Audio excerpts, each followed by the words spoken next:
I'm Tobias Leenaert, and I'm a co-founder of ProVeg International.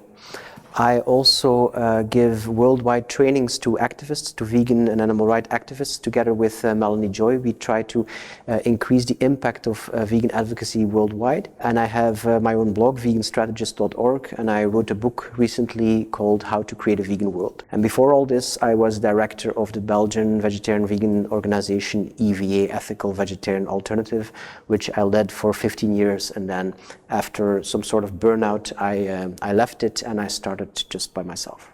Well, if somebody says they should make a clone of me, I'm flattered, but in all modesty, what I do is I try to bring some common sense concepts to the movement. I try to think deeply. I try to think rationally and non-dogmatically. If you do that, if you think with an open mind, then now and then you see things in the vegan movement that you wonder, like, is this effective? Is this the best thing we can do for animals? And that's what I'm all about. I look at the movement from a meta perspective, and I think about strategy. I think about what works best, and I write about that and I talk about that. I borrow on my own experience as a person who's led an organization for 15 years, and we've had some successes with that. We are the only organization in the world, I'm talking about EVA now, that is structurally funded by the government. So we were able to get government funding. We have had this for 15 years, and I think we've obtained this by being strategic about our ambitions,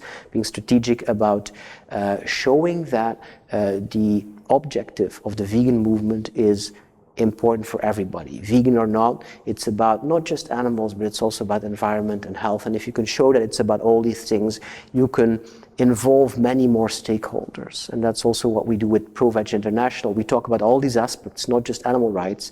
And by talking about them, we can involve businesses and local governments and companies and research and education and media and all these fields. They get really involved and motivated because they realize that these topics are relevant for their constituents. ProVeg ProVeg International is basically the continuation or the rebranding of the German vegetarian society, VEBU, Vegetarierbund Deutschland.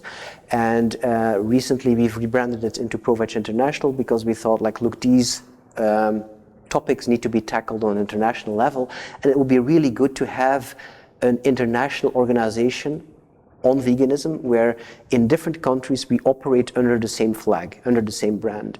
And so since a year and a half or so, we've started to spread in different countries, and now we are not just active anymore in only Germany, in Berlin, where the headquarters is, but also in the UK, in Spain, in Poland, in South Africa, and we're now getting to be active also in China, and I'm not doubting that there will be many more countries to follow. Division is a bit of a problem sometimes in the vegan movement. Like, we have different groups with their own different ideologies, different philosophies, different strategies. I mean, what I always say is that it is really important, first of all, to believe in each other's good intentions, to believe that the other people are doing it also for the animals, that they have the best interests of the animals at heart. And so we have to be charitable towards each other. And that, I think, is the first step for collaboration. And the second step is, I think, if you look at this, maybe this difference between people who are very abolitionist and people who are more pragmatic and who like an incremental approach, what I try to do in my work is to show that both these approaches lead to the same thing, and that all of us want abolition. We want to stop consuming animals, we want to stop using animals for food, for clothing, for whatever.